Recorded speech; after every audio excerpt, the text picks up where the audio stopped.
I'm Kate Tucker, and this is Hope is my middle name. You get into the middle of this valley and you look around and nothing around you has been touched by a human being. Nothing. You're hearing Brittany Comins, and today she's going to take us on a journey. There's no plane in the sky. There's not even a trail outside of, just some game trails that elk have carved into the bottom of this canyon. It is truly just you and nature, and that's about it. You cross over the next pass, and now you're in Antarctica.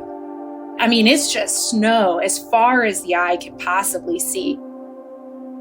You're just surrounded by these age-old glaciers. You're looking down because at any moment there are these crevasses that you kind of have to hop over, but there are these just kind of cuts in these glaciers. They seem to go on infinitely below, but you can hear water rushing underneath them. You look around and you think, maybe 10 people get this view a year, maybe?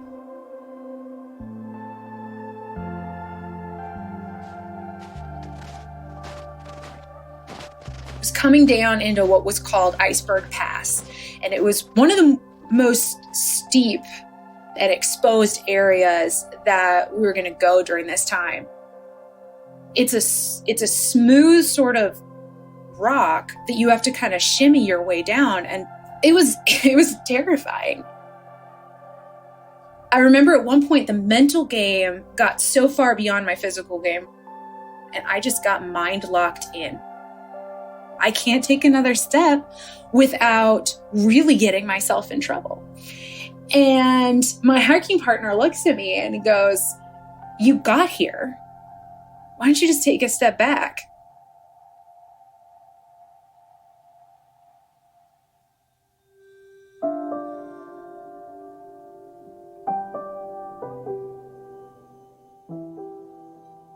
I'm Kate Tucker, and this is Hope is my middle name. As an artist, I've done a ton of different things in my life. I've lived in some crazy places and met some incredible people. For the last few years, I've been living in Nashville, writing songs, touring the country, and making documentaries along the way. And last year, I joined a super awesome startup called Consensus Digital Media, where I get to write and produce some of the stories I've collected. These stories are all about hope. Looking for hope, finding hope, holding on to hope, giving people reasons to hope. So today, we're launching our first podcast. Hope is my middle name.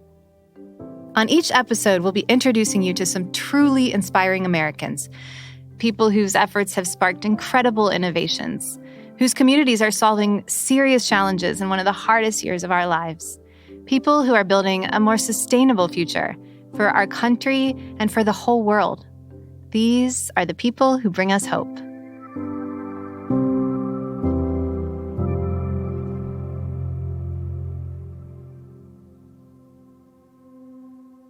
Today, I get to introduce you to Brittany Comins. 2 years ago, Brittany hiked the Appalachian Trail from Springer Mountain in Georgia all the way to Mount Katahdin in Maine. She braved blinding snowstorms, sub-zero temperatures. But the hardest part wasn't the hike itself. It was the grief that brought her there in the first place. Well, welcome, Brittany. I'm so glad to talk with you today. I want to start by taking a step back. Could you describe what your life was like 6 or 7 years ago? I was married and had the house that I wanted to live in for the rest of my life. And then about 5 years ago, it all crumbled away. My husband passed away suddenly, and I was kind of left in the wake to kind of clean up everything that was left over. Now I have a house that was built for a family that I now have as a single person. What does it look like now that all of your plans had fallen away? Where did you and your husband meet? I worked with his sister, and she was convinced that I should meet her stepbrother. And sure enough, we ended up meeting and we ended up hitting it off. And then I didn't call him back again. And his stepsister was like, listen, can you at least like call him back? And I was like, fine. And the next thing you know, I agreed to another date. And the rest of it was history. We shut down the restaurant that night and we talked every day since. What was your husband's name? Brian. What was he like? What do you think it was that ended up winning you over? He was the laughter in every room. His smile just, I don't think he ever figured out how to get it off of his face, right? I mean, he walked in the room with such confidence, but yet humility that he just attracted people to him. I mean, he could talk to just about anyone, about anything. I mean, him and I came from two very different worlds. He grew up on Long Island, the epitome of suburbia, right? I mean, it's house after house after house. I grew up on a tiny farm in the middle of nowhere, North Dakota. There were more people in his county than there were in my entire state. And yet, when he came back to North Dakota for the first time, he could sit in a tractor and talk with my brother about what in the world a farmer does. That's so cool. That was just kind of the kind of guy he was. He was so curious, and he was just so smart. So you two got married, and you were married for about a year? Yeah. So we got married on April 5th of 2014, and on April 23rd of 2015, it all ended. Would you tell us what you remember about that day or that time? One of the moments that will probably never leave me is 1 year apart. I walked down the same aisle for very different reasons. We had gotten married in our church. And, one of the most special moments was before the ceremony started. We held hands around a corner and our pastor prayed with us. The prayer was over and the pastor's like, you gotta let go of his hand. And I just remember telling the pastor, listen, I can't let go. He was such a rock to me. And so I'm walking down that aisle and I just want to reunite with his hand again, right? And I just wanted to get back up there and stand right beside him. And a year later, I'm being asked to walk down that exact same aisle behind his casket. Oh. The service had ended. They were waiting for me to walk out. And my pastor said, do you want everybody to leave? And I said, yes. Because I couldn't walk through those people again. I didn't want to walk back up it without him there. Still to this day, when I enter my church, I go in on the sides. I just don't want to touch the aisle. Mm-hmm.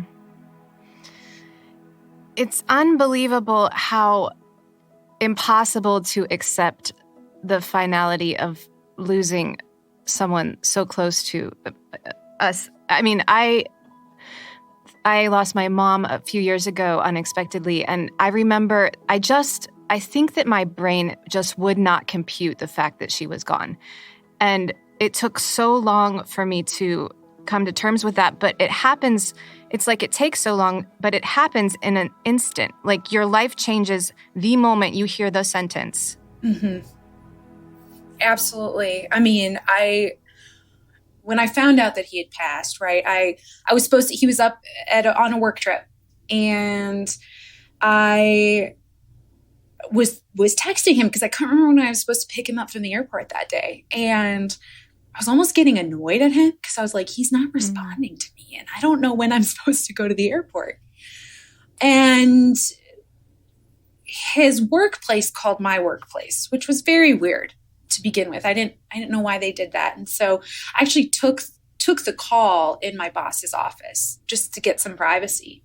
And as soon as I took the call, truthfully, my mind goes a little bit blank. I'm not really sure what happened after that. Brian was an emotional guy, right? He'd kill me for telling you that, but he cried more often than I did, probably times 10. And every time he cried, he'd look at me and he'd say, I promise it's just allergies, right? And I'd laugh at it every time. I'm like, right, your allergies only act up when something is wrong. It's not even springtime. Psychosomatic. Exactly. He's allergic to sadness, basically. I was, waiting in the restroom before the funeral began, and one of his coworkers walked in. And she had been crying. And I mean, it's a funeral, right? I mean, what do you expect? I mean, that's kind of what you do. It's almost their purpose. And she looked at me and she goes, it's just allergies. I melted in probably the healthiest moment that I had that entire week, because all of a sudden I felt this just warmth of comfort where maybe I wasn't alone in this. It's amazing, those sort of synergistic moments that we experience that take us to those bigger moments. And speaking of bigger moments, I would love to hear about how you went from that bathroom to the Appalachian Trail. So I had always wanted to do the Appalachian Trail, depending on which part of the country. It can be Appalachian or Appalachian. I'm glad you said that. I actually was confused. Could we just go back to that for a moment for the benefit of everyone listening? Yeah. So for the first half of the trail, while you're in the South, it is called the Appalachian Trail. For the second half of the trail, once you get past the Mason-Dixon line, it is the Appalachian Trail. That explains why I used to pronounce it Appalachian, and then I moved to Nashville, and then I started pronouncing it Appalachian. Yes, so both are correct. Although if you ask a Southerner, both are not correct. Fair enough. But I had wanted to do the Appalachian Trail for a very long time. I had actually tried to convince Brian to do it on our honeymoon. And he was like, no, we have jobs to do. And so he kind of put the kibosh on that. And so we compromised with a 100-mile backpacking trip through the middle of Peru. What a compromise. Exactly. I'll take that. I had kind of realized that, so much after Brian had passed away, I just, I dove into almost anything that would just distract me. So I just decided to kind of take a year and really focus it on me as a person and doing maybe some of the healing that I hadn't given myself the opportunity to do. And ended up, as part of that process, stepping onto the Appalachian Trail. So, I left on March 4th, which was Brian's birthday. But it was also, to me, such a beautiful symbol of what I was trying to accomplish. I mean, it was a March 4th into the next chapter of my life. It was a way to march forward into what does life look like at this point? What does life look like as, a 33-year-old widow? It's so interesting because to me, I mean, the very act of marching forth in that moment and maybe the mechanisms by which you were working through grief at the time were, the things you could control. Because when we are in situations that feel so out of control, all we want is one little moment that we feel like we actually have some certainty. Mm-hmm. And so instead of finding that moment of certainty, you basically put yourself at the trailhead of how long of a trail? 2,200 to be exact. So you're standing at the beginning of the 2,200-mile trail with all of your grief on your back, but you're completely outside of your life as you've known it. There's this magical thing that happens when you stand on a trailhead. All of those things that you've been worried about kind of go away, because all of a sudden the only things that matter are food, water, and shelter. I got to that trailhead. It is about 28 degrees outside. It is going between sleet and snow. It is wet. And at this point, I'm a newbie to the thru hiking community. And I'm just like, what did I get myself into? And I turn on my phone for what would likely be my last bout of reception for quite a while. And I see a text message from my brother. I thought, oh, he's probably just going to encourage me on the way. It was a picture of my stove, my backpacking stove. And he said, did you need this? Yes, I did. Turns out I had forgotten my stove in North Dakota before flying out. Well, now comes the decision point. I can't really get back to a store. I had a car drop me off in the middle of nowhere, and that car has since left. So I'm standing here at this trailhead and realize that while it is freezing outside, I have no way to really warm myself up. But the reality is you just have to deal with it, right? I mean, like, you can't let the fact that you don't have a stove prohibit you from accessing your food. So I started cold soaking my food. And let me tell you, eating cold food when it is 28 degrees outside and you are sleeping outside at 28 degrees is not a fun experience. You really want something warm and cozy, and you want a nice hearty soup, and you have a half frozen because it's cold enough where the water is actually crystallizing while it's supposed to be soaking your food so that your food is soft enough to actually consume. So you're eating basically little ice cubes. What a great first day. It really was. It was just really encouraging. I was very confident in my skills. I was going to ask you the question, knowing what you know now, were you prepared for the journey? But I think I already have the answer. Nope. And, but my reaction to it was just, it wasn't the reaction that you'd have in the normal world, right? Like, I mean, yeah. I forget my lunch at home when I'm in the office. And I'm like, good grief, Brittany, what's wrong with you? You've lost your head. And my reaction to my brother was, I just texted him back and was like, yeah, I think you could mail it up ahead. And it was just, we're just going to move forward from here. We're going to figure out the answer. And I think that was one of the reasons why I chose to go through this stage of grief on trail, because I had felt so often that, particularly after Brian passed, it was this feeling of like, I can't fix this. I can't fix the fact that he's not here with me. And I can't fix the fact that I have a house that's 7 times too large for me. It felt like the weight of the world couldn't be fixed. Mm-hmm. And what I experienced when I was out backpacking was, you can kind of fix everything. I mean, if your tent pole breaks, you're not going to sleep out in the rain that night, right? You're going to figure out a way to fix that tent pole because you can't afford to be without food, water, and shelter. What was an average day on the trail like? Could you paint us a picture of today on the trail? So my days were all very, very similar. So I'd usually get up around 5 or 5:30. I set no alarm. I just let my body wake up when it was ready. I'd make some sort of a breakfast, from deciding when to get up to deciding when to eat. All of a sudden, you kind of just start listening to your body, right? I ate when I was hungry. I stopped hiking when my feet hurt too bad to continue on.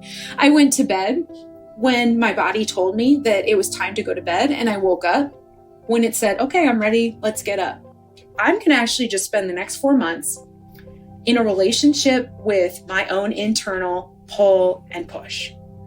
There were times where I'd get to the middle of the day and I'm just kind of tired.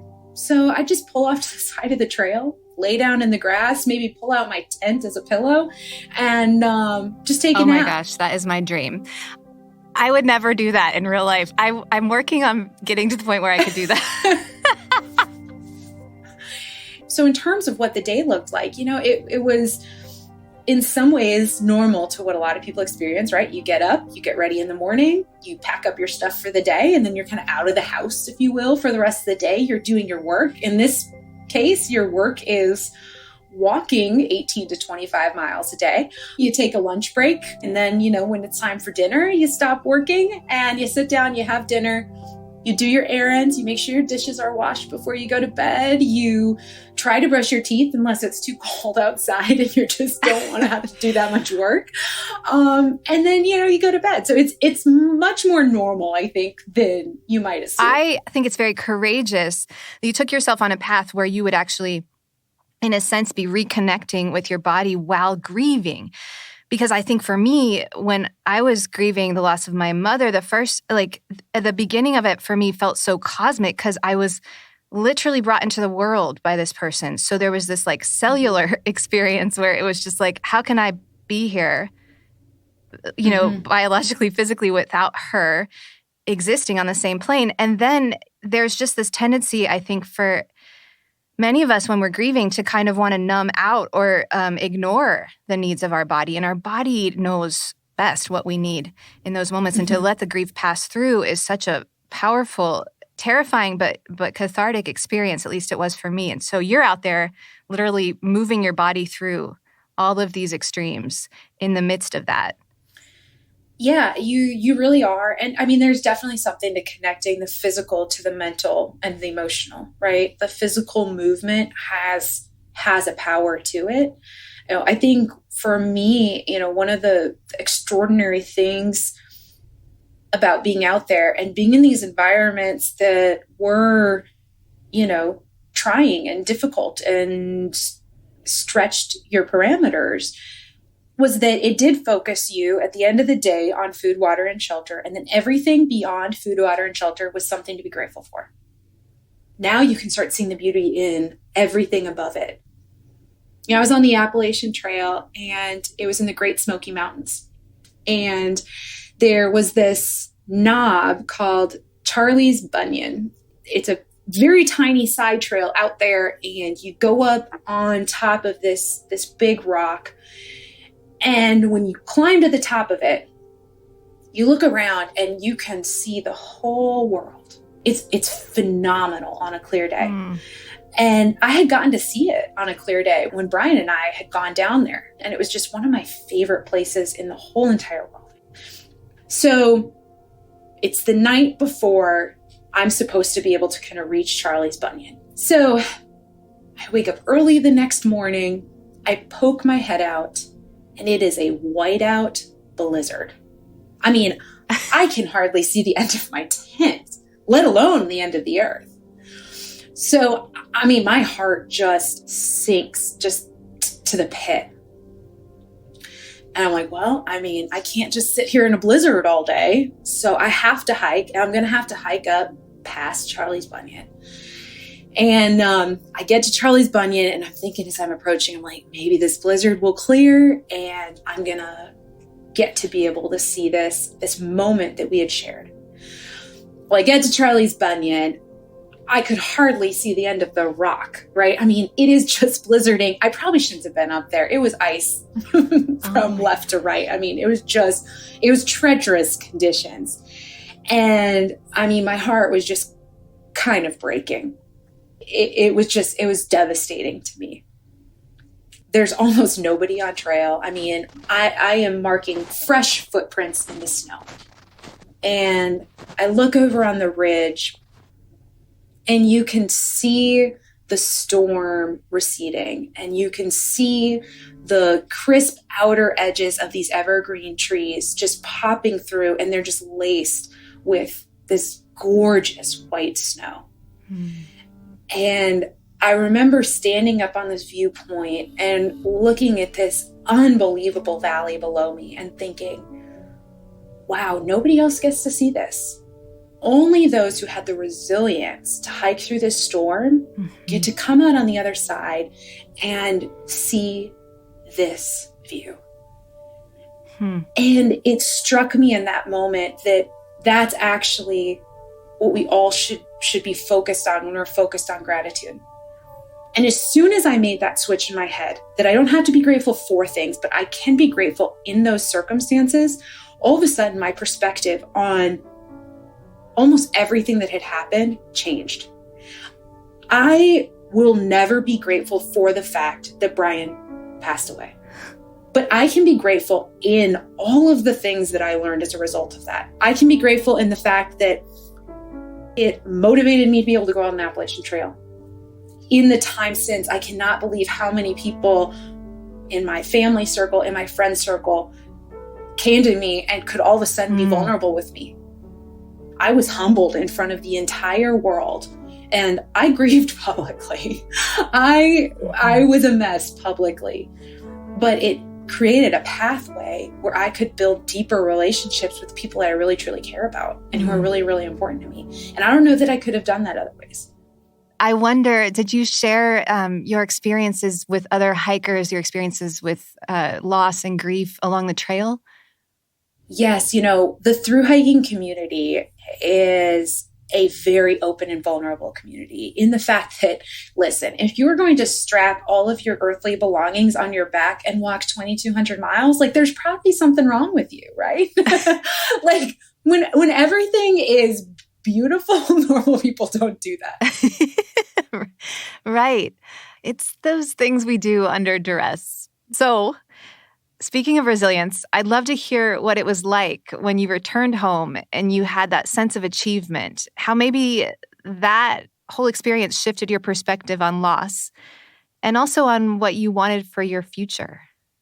One of the things that I learned was that I had done a lot more healing than I thought I had done.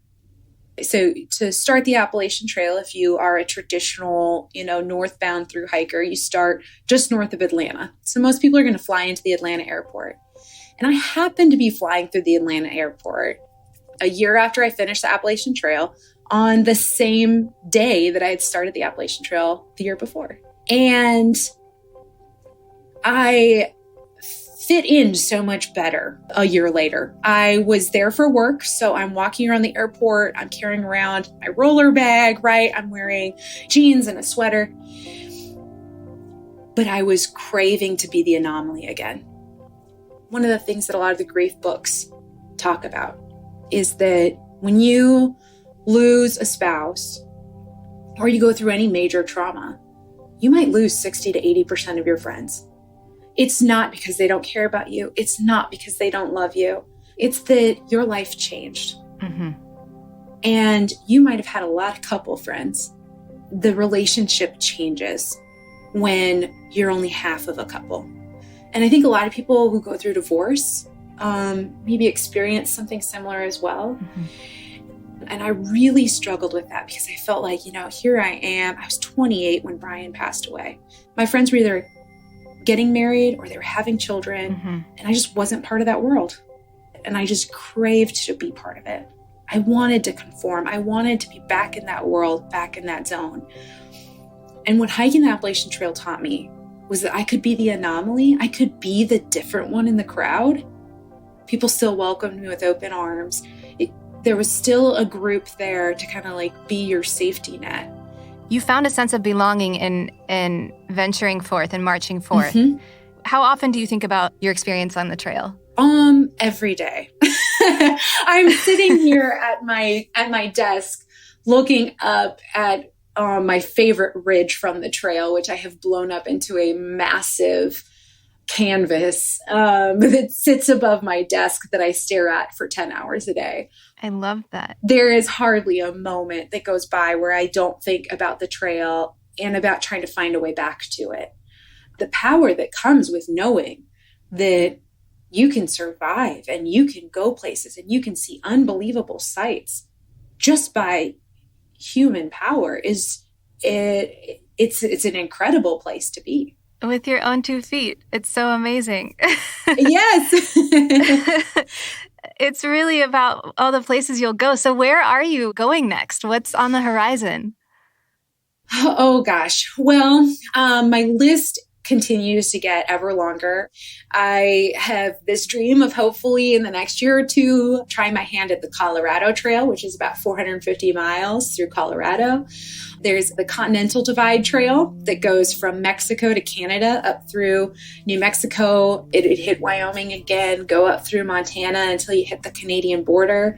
So I definitely want to hit up that. And once you have the Appalachian Trail and the Continental Divide Trail, there's only one trail left until they call it the Triple Crown, which would be the Pacific Crest Trail. So that I would hope to be able to do that shortly after the Continental Divide Trail. And then you'd officially be a quote unquote Triple Crowner. So I've got a lot of big trail dreams.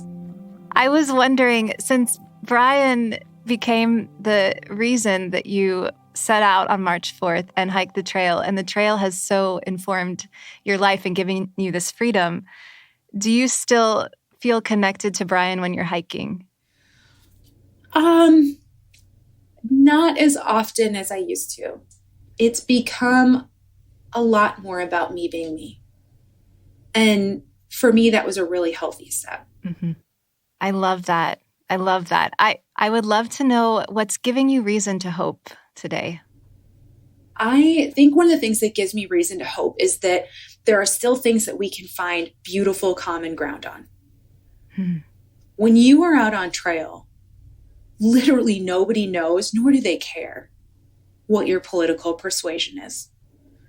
Nobody knows, nor do they care if you grew up rich or poor. It doesn't matter, right? We all strap on a backpack full of items that we've chosen to carry with us. And we walk forward. It's just humans out in nature. Just humans. Being alive. Yes. It just gives you so much hope. I love it. Well, thank you so much. This has been just such a wonderful experience to get to hear from you. And thank you, Brittany, for being here. Yeah, thank you so much for having me.